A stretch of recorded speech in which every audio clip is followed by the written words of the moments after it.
నమస్తే, welcome to business weekend.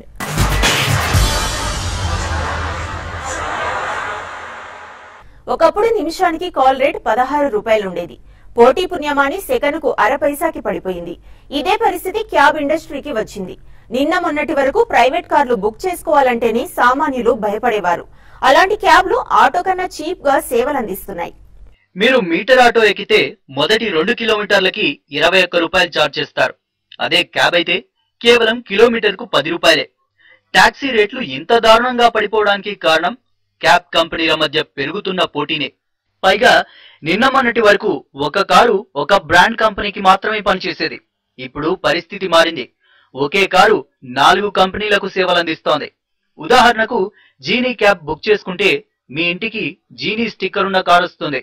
అదే car ఆ స్టిక్కర్ తీసేసి ఓలా కార్ స్టిక్కర్ తో మరొకరికి సేవలందిస్తుంది. ఇదంతా నగదు ప్రోత్సాహకాల పుణ్యమే. క్యాబ్ కంపెనీలు వందల కార్లు కొనడం అంటే మాటలు కాదు. అందుకే కారు యజమానులకు బంపర్ ఆఫర్స్ ఇస్తున్నాయి. పలానా కంపెనీకి సేవలందించడానికి కారు ఇస్తే దానికి తగ్గ ప్రతిఫలం ఇస్తున్నాయి. రోజుకు 10 ట్రిప్పుల దాకా వాడుకొని కారు యజమానికి 3,000 నుంచి 6,000 రూపాయల దాకా ఇస్తున్నాయి. ఈ పద్ధతి ఏదో బాగుందనుకుంటున్న కారు యజమానులు కూడా ఒకే కారును వివిధ క్యాబ్ కంపెనీలకు పంపిస్తున్నారు. ఇంత పరిస్థితి రావడానికి కారణం క్యాబ్ కంపెనీల మధ్య పోటీనే. ఈ పోటీ కారణంగా కనీస ఛార్జీ కిలోమీటర్కు 10 రూపాయలకి పడిపోయింది. వాస్తవానికి చిన్న కార్లకు కిలోమీటర్కు వ్యయం అటు ఇటుగా 10 రూపాయలవుతుంది. ఇంత తక్కువ ఛార్జీతో కారు నడపడం కష్టంతో కూడుకున్నది. అందుకే క్యాబ్ కంపెనీలు పోటీ పడి మరీ కారు యజమానులను నగదుతో ప్రోత్సహిస్తున్నాయి. కంపెనీల పోటీ కాస్త కారు యజమానులకు కాసుల వర్షం కురిపిస్తోంది. ప్రయాణికులు చెల్లించే మొత్తం కూడా కారు యజమానికే చేరుతుంది. అటు కారు యజమానులు కూడా కొత్త పంథాలో వెళ్తున్నారు. ఏ క్యాబ్ కంపెనీ ఎక్కువ ఇన్సెంటివ్ ఇస్తుందో ఆ బ్రాండ్ కే కార్లను నడుపుతున్నారు. ఈ ప్రోత్సాహకాల భారం కూడా పెరుగుతూ వస్తుండటంతో క్యాబ్ కంపెనీలు ఇన్సెంటివ్లను తగ్గిస్తూ వస్తున్నాయి. దీంతో ఎటువంటి బ్రాండ్ లేకుండానే కార్లను నడుపుతున్నారు యజమానులు. అన్ని కంపెనీలకు చెందిన మొబైల్ డివైస్లను కారులో ఉంచుతున్నారు. ఏ మొబైల్ కైతే ఎస్ఎంఎస్ వస్తుందో ఆ బుకింగ్ ను స్వీకరిస్తున్నారు. ఇలా అన్ని కంపెనీలతో టచ్ లో ఉంటూ సర్వీసులు అందిస్తున్నారు. క్యాబ్ కంపెనీల మధ్య పోటీ ఏ స్థాయికి చేరిందంటే యాప్ డౌన్లోడ్ చేసుకుంటే తొలి రైడ్ ను ఉచితంగా అందించే వరకు వెళ్ళింది. ప్రస్తుతం యాప్ డౌన్లోడ్ చేసుకున్నాక చేసే తొలి ట్రిప్ కు మేరు, జీనీ క్యాబ్స్ 150 రూపాయల డిస్కౌంట్ ఇస్తున్నాయి. సిటీ టాక్సీ బుకింగ్ పై 200 రూపాయల తగ్గింపును ఓలా అందిస్తోంది. మొత్తానికి క్యాబ్ కంపెనీల మధ్య పోటీ కారణంగా కార్ల యజమానుల జేబులు నిండుతున్నాయి. సహారా చీఫ్ సుబ్రత రాయ్ జైలు నుంచి ఎప్పుడు బయటకు వస్తారనేది ఇంకా సస్పెన్స్ గానే ఉంది. పెట్టుబడుల కుంభకోణంలో ఆయన జైలుకెళ్లి ఏడాది గడిచింది. బెయిల్ కోసం నిధులను సమీకరించడానికి ఆస్తులను తెగ నమ్మేందుకు సహారా సిద్ధమైంది. లండన్ లోని హోటల్ అమ్మకానికి పెట్టింది. దీని ద్వారా వేల కోట్లు వస్తాయని ఆశిస్తోంది. అమెరికాలోని మరో ప్లాజాను కూడా అమ్మాలని భావిస్తోంది. హోటల్ అమ్మకంపై డీల్ కుదిరి డబ్బు సమకూరితేనే రాయ్ బెయిల్ మీద బయటకొచ్చే అవకాశం ఉంది.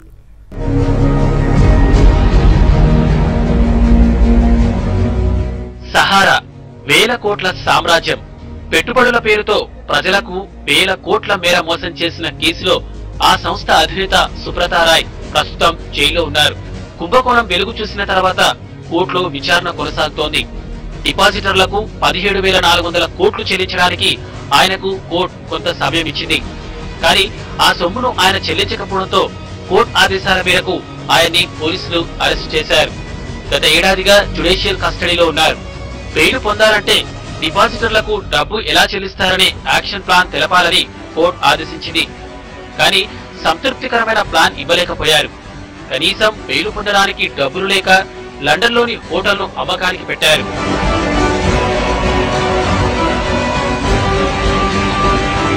గ్రోస్వినర్ హౌస్ హోటల్ లండన్ లోని విలాసవంతమైన హోటళ్లలో ఒకటి. 2010లో $722 మిలియన్ వెచ్చించి సహారా గ్రూప్ కొనుగోలు చేసింది. దీని నిర్వహణ బాధ్యతలను మెరియట్ కు అప్పగించారు. 494 గదులున్న ఈ లగ్జరీ హోటల్ ను అమ్మకానికి పెట్టారు. ఈ హోటల్ అమ్మకం ద్వారా 5,000 కోట్లు వస్తాయని Sahara group ఆశిస్తోంది.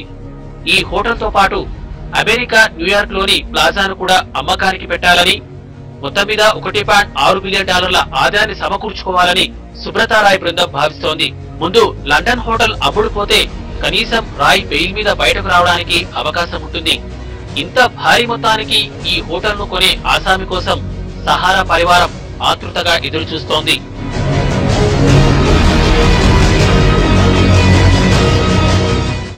Reserve bank repo రేటును 25 బేసిస్ పాయింట్లు తగ్గించింది. 2 నెలల వ్యవధిలో రెపో రేటు తగ్గడం ఇది రెండోసారి. మరోవైపు నగదు నిల్వల నిష్పత్తిలో ఎలాంటి మార్పులు జరగలేదు. అయితే రెపో రేటు తగ్గడంతో గృహ రుణాలపై వడ్డీ రేట్లు తగ్గే అవకాశాలున్నాయి. ఆదాయ గణాంకాలను పరిశీలించిన తర్వాత మరిన్ని చర్యలు తీసుకుంటామని ఆర్బీఐ గవర్నర్ రఘురాం రాజన్ చెప్పారు. కొత్త ట్రేడింగ్ ఖాతాలను వ్యక్తిగత ఇన్వెస్టర్లు సులభంగా ప్రారంభించే వీలు కల్పిస్తూ మార్కెట్ నియంత్రణ సంస్థ సెబీ నిబంధనలను సరళతరం చేసింది. దీనికోసం సరళ్ పేరిట అకౌంట్ ఓపెనింగ్ ఫారం ను ప్రవేశపెట్టింది. సాధారణంగా కొత్త ఇన్వెస్టర్లు ఇంటర్నెట్ ట్రేడింగ్, మార్జిన్ ట్రేడింగ్ వంటి సదుపాయాలు తీసుకోకుండా ప్రధానంగా క్యాష్ సెగ్మెంట్ తోనే మార్కెట్లోకి అడుగు పెడతారని, ఇలాంటి వారి కోసం నిబంధనలను సరళతరం చేసినట్టు సెబీ వెల్లడించింది. దేశంలో చౌక గృహ నిర్మాణ రంగానికి దన్నుగా నిలిచేందుకు రిజర్వ్ బ్యాంక్ ఆఫ్ ఇండియా రుణ నిబంధనలను సడలించింది. కొనుగోలు చేసే ఇళ్ల రిజిస్ట్రేషన్, స్టాంప్ డ్యూటీ, ఇతర డాక్యుమెంట్ల ఫీజులను కూడా గృహ రుణాల్లో చేర్చింది. అయితే ఇది 10 లక్షల రూపాయల లోపు ఉండే గృహ రుణాలకు మాత్రమే వర్తిస్తుందని తెలిపింది. ఇల్లు, అపార్ట్మెంట్లు కొనుగోలు చేసేటప్పుడు రిజిస్ట్రేషన్, స్టాంప్ డ్యూటీ, ఇతర డాక్యుమెంట్ల కోసం 15% దాకా ఖర్చు చేయాల్సి వచ్చేది. దీంతో బ్యాంకులు ఇచ్చే గృహ రుణాల్లో వీటిని కూడా కలపాలని చాలా కాలంగా ఆర్బీఐకి విజ్ఞప్తులు అందుతున్నాయి. ఈ విజ్ఞప్తులను పరిశీలించిన ఆర్బీఐ చివరికి 10 లక్షల రూపాయల పరిమితికి లోబడి ఇలాంటి ఖర్చులకు కూడా కలిపి బ్యాంకులు రుణాలు ఇవ్వొచ్చని తెలిపింది. స్పెక్ట్రమ్ వేలానికి టెలికాం సంస్థల నుంచి చక్కని స్పందన లభిస్తోంది. టెలికాం శాఖ 6 రౌండ్ల పాటు 3 రోజుల పాటు నిర్వహించిన వేలంలో దాదాపు 2 లక్షల కోట్లకు పైగా విలువైన బిడ్లు దాఖలయ్యాయి. 2G, 3G సేవలకు ఉపయోగపడే 4 బ్యాండ్ విడ్త్లలో సుమారు 386 మెగాహెర్ట్జ్ స్పెక్ట్రాన్ని డిపార్ట్మెంట్ ఆఫ్ టెలికాం శాఖ వేలం వేస్తోంది. తొలి రోజున 60,000 కోట్ల రూపాయల విలువైన బిడ్లు రాగా, రెండో రోజు 65,000 కోట్ల రూపాయల బిడ్లు, మూడో రోజు 77,000 కోట్ల రూపాయలకు బిడ్లు దాఖలయ్యాయి. ఇవాళ కూడా వేలం కొనసాగనుంది. ఈ బిడ్డింగ్ లో 8 టెలికాం సంస్థలు పాల్గొంటున్నాయి. జీవిత బీమా సంస్థ ఎల్ఐసి 2 సరికొత్త పథకాలు ప్రారంభించింది. జీవన్ సంఘం, చిల్డ్రన్ మనీ బ్యాక్ అనే పేర్లతో ఈ 2 పాలసీలు ప్రవేశపెట్టారు. నాన్ లింక్డ్ సింగిల్ ప్రీమియం పథకమైన జీవన్ సంఘం 6 నుంచి 50 సంవత్సరాలు, children money back policy scheme పుట్టిన శిశువు నుంచి 12 సంవత్సరాల వారికి వర్తిస్తుందని ఎల్ఐసి ప్రకటించింది. భారతీయ జీవిత బీమా సంస్థ ఈ రోజు అంటే 4th మార్చి నుంచి 2 కొత్త పథకాలను ప్రవేశపెట్టడం జరిగిందండి. ఈ పథకాలు మొదటిది ఏంటంటే new children's money back plan, అది రెండవది జీవన్ సంఘం. జీవన్ సంఘం అనేది సింగిల్ ప్రీమియం ప్లాన్.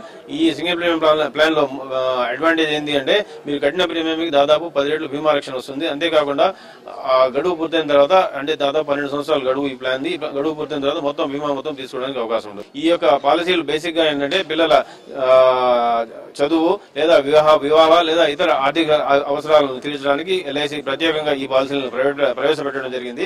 దీనికి ఇన్కమ్ ట్యాక్స్ బెనిఫిట్ కూడా ఉంటుందండి. బిజినెస్ వీకెండ్ లో ఇప్పుడు షార్ట్ బ్రేక్ తీసుకుందాం. బ్రేక్ తర్వాత మార్కెట్ అనలిస్ట్ కుటుంబరావు విశ్లేషణను చూద్దాం.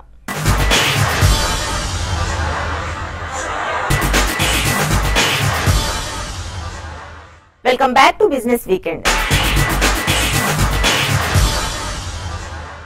ఇక వచ్చే వారం ఏ స్టాక్స్ ను కొనుగోలు చేయాలనే అంశంపై మార్కెట్ అనలిస్ట్ కుటుంబరావు గారి విశ్లేషణను ఇప్పుడు చూద్దాం. గత వారం మార్కెట్ లో చాలా ఈవెంట్స్ అవటం మనం చూసాం అనమాట. మేజర్ గా యూనియన్ బడ్జెట్ అండ్ ఆ తర్వాత అనమాట వరుసగా 4వ వారం కూడా మార్కెట్స్ లాభపడటం చూసాం. అయితే గత వారం చాలా ఇంట్రెస్టింగ్ వీక్ ఉండింది. ఎందుకంటే ఒక పక్కన యూనియన్ బడ్జెట్, ఆ తర్వాత ఆర్బీఐ పాలసీ డెసిషన్ రెండు కూడా అనమాట మార్కెట్స్ ని ప్రభావితం చేయటం చూసాం.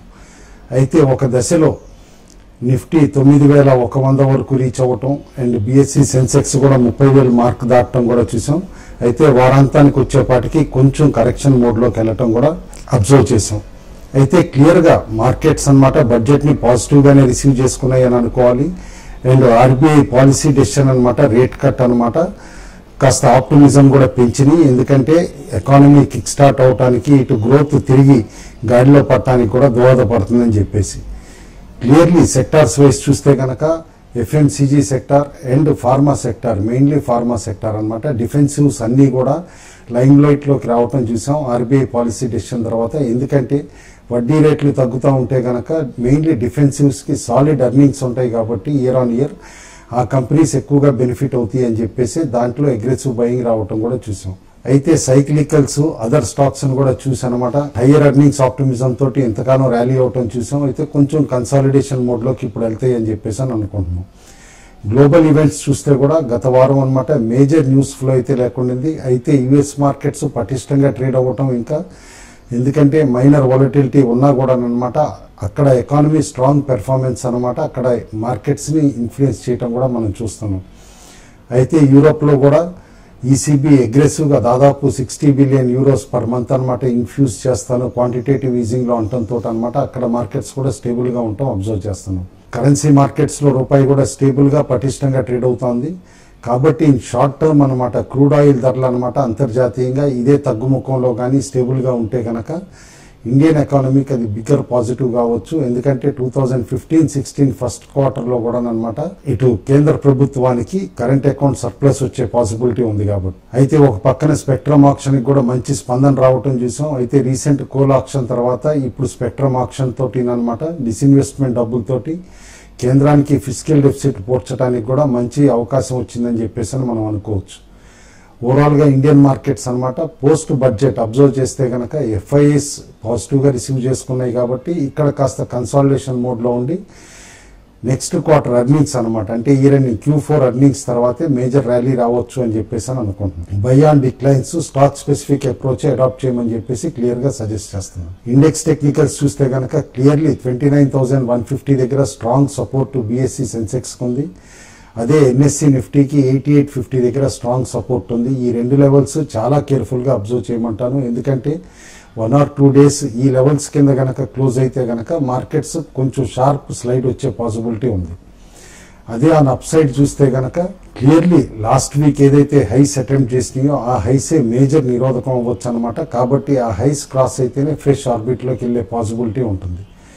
ఆల్ ఇన్ ఆల్ అనమాట క్యాష్ మార్కెట్లో హ్యూజ్ పొజిషన్స్ ఉన్న వాళ్ళు మాత్రం 8800 పుట్ ఆప్షన్ బై చేసి కాస్త సేఫ్టీ ప్రొటెక్షన్ పెట్టుకోవచ్చు అని చెప్పేసి అడ్వైస్ చేస్తున్నాం. ఇటు సెక్టార్స్ వైజ్ చూస్తే మనం అబ్జర్వ్ చేసాం ఆటోస్లో కొంచెం సెల్లింగ్ రావటం చూసాం. బట్ అది కన్సర్న్ కాదు, ఎందుకంటే ఆటో సేల్స్ నెంబర్స్ తర్వాత ఈ సెల్లింగ్ అబ్జర్వ్ చేస్తే స్పెసిఫిక్ స్టాక్స్కే లిమిట్ అయిందనమాట. అండ్ సెకండ్ అనమాట FMCG డిఫెన్సివ్స్లోనే అగ్రెసివ్ బయింగ్ కనిపించింది. ఆయిల్ అండ్ గ్యాస్ స్పేస్లో అడపా తడపా బయింగ్ వచ్చినా కూడా అగ్రెసివ్ బయింగ్ కనపట్లేదు. కేన్ ఎనర్జీ వీక్ గా ఉంటే రిలయన్స్ ఫస్ట్ టైం తిరిగి 900 లెవెల్స్ కూడా టెస్ట్ చేయడం మనం అబ్జర్వ్ చేసాం. అయితే ఓవరాల్ గా మాత్రం సెక్టార్స్ వైజ్ డిఫెన్సివ్ కే ఎక్కువ మొగ్గు చూపించవచ్చు మార్కెట్ ప్లేయర్స్ అని చెప్పేసి అని అబ్జర్వ్ చేయొచ్చు. ఇటు బై ఆన్ డిక్లైన్స్ కొన్ని స్టాక్స్ సజెస్ట్ చేస్తున్నాం. Apollo hospitals, United Spirits, HCL technologies, Lupin, Sun Pharma. Reliance Industries లో కూడా కాస్త యాక్టివిటీ ఉండొచ్చు అని చెప్పేసి సజెస్ట్ చేస్తున్నాం. రిలయన్స్ ఇన్ఫ్రాలో కూడా కాస్త బయింగ్ ఇంట్రెస్ట్ రావచ్చు from lower levels. Sell and rallies కొన్ని స్టాక్స్ అంటున్నాం. బ్యాంక్స్ లో కొంచెం సెల్లింగ్ రావచ్చు అనమాట. కాబట్టి కాషియస్ గా ఉండమంటున్నాం బ్యాంక్ స్టాక్స్ లో. అదర్ స్టాక్స్ లో M&M, Cairn India, Hero Motor Corp, Bajaj ఆటోలో కూడా కాస్త ఆపర్చునిటీస్ ఉన్నాయి సెల్లింగ్ ఎట్ హయ్యర్ లెవెల్స్ అనమాట. స్పెసిఫిక్ స్టాక్స్ వస్తే first one small cap stock recommend చేస్తున్నాం. మురుదేశ్వర్ సెరామిక్స్ లిమిటెడ్ అనమాట. సెరామిక్ టైల్స్ లో ఉన్న company plus granite slabs, wooden tiles కూడా తయారు చేస్తుంది ఈ company. Naveen diamond tile and Naveen ceramic tiles అనమాట ఈ కంపెనీ బ్రాండ్ ఇమేజ్. అయితే వీళ్ళకి ఇంతకాలం కాస్త గ్యాస్ సప్లై ప్రాబ్లం ఉండేదన్నమాట వీళ్ళ సెరామిక్ టైల్ ప్లాంట్ కి. అయితే అది క్లియర్ అయిందని రిపోర్ట్స్ రావడంతో వాల్యూమ్స్ కూడా బాగా పెరగటం చూసాం స్టాక్ లో అనమాట. ఇన్ఫాక్ట్ కపుల్ ఆఫ్ డేస్ 2 లక్షలు 3 లక్షల పైన కూడా స్టాక్ ట్రేడ్ అవటం చూసాం రీసెంట్ టైమ్స్ లో. కాబట్టి అగ్రెసివ్ అక్యూములేషన్ అవుతుందని క్లియర్ ఇండికేషన్ కనిపిస్తుంది. Both for short and medium term కి ఈ స్టాక్ ని బై చేయమని సజెస్ట్ చేస్తున్నాం. ఎందుకంటే సెరామిక్ టైల్ సెగ్మెంట్ లో అనమాట one of the cheapest stocks available. Short term two medium term target 60 rupees to 75 పెట్టుకుని బై చేయమని చెప్పేసి స్టాక్ ని సజెస్ట్ చేస్తున్నాం. సెకండ్ స్టాక్ రికమెండ్ చేస్తుంది Lloyd electric and engineering limited అనమాట.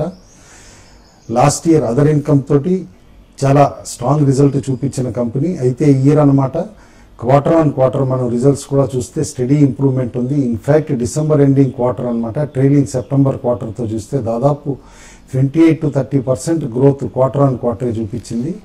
కంపెనీ ఆర్డర్ బుక్ పొజిషన్ కూడా బాగా పెరుగుతోంది అనమాట. ఈ company basically heat exchangers and evaporator coils for air conditioning, refrigeration ఆ ఇండస్ట్రీస్ కి తయారు చేస్తుంది. మోరోవర్ OEM స్పేస్ లో ఈ కంపెనీ అగ్రెసివ్ గా ఉంది. చాలా మందికి తక్కువ తెలిసిన విషయం ఏంటంటే లాయిడ్ ఎలక్ట్రిక్ లో ఈ company LED TVs, washing machines, induction cookers ఇలాంటివన్నీ కూడా చేస్తుందన్నమాట అదర్ కంపెనీస్ కోసం యాజ్ ఓఈఎం సప్లయర్. అయితే కొన్ని రిపోర్ట్స్ వస్తున్నాయి ఈ కంపెనీ కూడా ఓన్ బ్రాండింగ్ తోటి ప్రోడక్ట్స్ లాంచ్ చేసే పాసిబిలిటీ ఉందని హ్యావెల్స్ లాగా. కాబట్టి ఎవ్రీ డిక్లైన్లో ఈ స్టాక్ని బై చేయమంటున్నాం. ఎట్ 160-165 లెవెల్స్లో ట్రేడ్ అవుతుంది. Stock can easily touch 275 to 300 in next 9 to 12 months అనమాట. కాబట్టి ఈ స్టాక్ని రికమెండ్ చేస్తున్నాం. బంగారం స్టేబుల్గానే ఉందన్నమాట. ఓవరాల్గా కొంచెం బయింగ్ ఇంట్రెస్ట్ కూడా కనిపిస్తుంది. యాజ్ ఆఫ్ నౌ మాత్రం ట్రేడింగ్ ఆపర్చునిటీస్ లిమిటెడ్గా ఉన్నాయి అన్నమాట ప్రెషియస్ మెటల్స్లో. ఎందుకంటే రేంజ్ బౌండ్ ట్రేడ్సే అవుతున్నాయి. అన్లెస్ గ్లోబల్ ఈవెంట్స్ ఏమన్నా మేజర్గా డెవలప్ అవుతూ ఉంటేనే ఈ బంగారంలోను ఇటు వెండిలోను కూడా షార్ప్ మూవ్మెంట్ వచ్చే పాసిబిలిటీ ఉంది. టిల్ దెన్ మాత్రం కాస్త రేంజ్ బౌండ్ ట్రేడ్సే కంటిన్యూ అవుతాయి అని చెప్పేసి అనుకుంటున్నాం. ఓవరాల్గా ట్రేడర్స్ని మాత్రం బంగారం అండ్ వెండిలో కూడా సెల్ ఆన్ ర్యాలీస్ అంటాం. ఎందుకంటే యుఎస్ ఎకానమీ పటిష్టంగా ఉన్నంతకాలం బంగారం నేను అనుకోవటం హిస్టారికల్ హైస్ తిరిగి రీచ్ అయ్యే పాసిబిలిటీ మాత్రం కనపడట్లేదు. ఇది ఈ వారం బిజినెస్ వీకెండ్ విశేషాలు. వచ్చే వారం మరిన్ని బిజినెస్ వార్తలతో మళ్ళీ కలుద్దాం. చూస్తూనే ఉండండి వాస్తవాలకు ప్రతిరూపం TV5.